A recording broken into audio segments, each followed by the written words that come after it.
Article 12 circumstance which exempt from criminal liability. The following are exempt from criminal liability. Paragraph 1. An imbecile or an insane person unless the latter has acted during the lucid interval. When the imbecile or insane person has committed an, an act which the law defines as a felony, delito,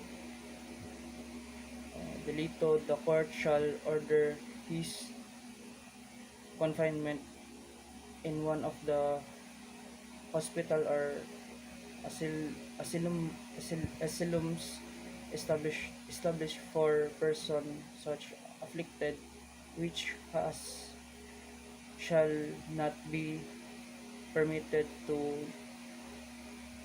leave without first obtaining the permission of such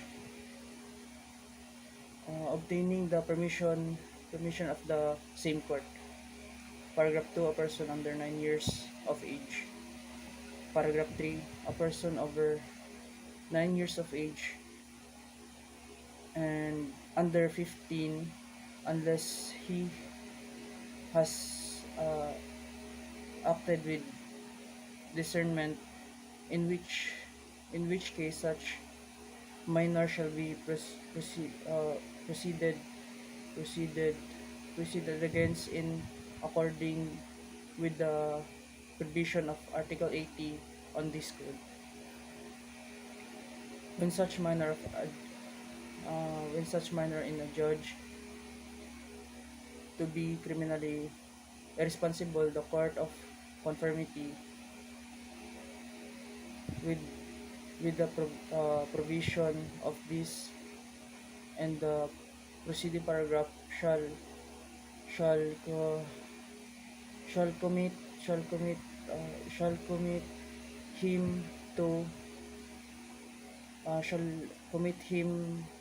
to the care of custody of his family, who shall be charged with his surveillance and education. Otherwise, he shall be committed to the care of some institution or person mentioned in said Article 80. Paragraph 4. Any person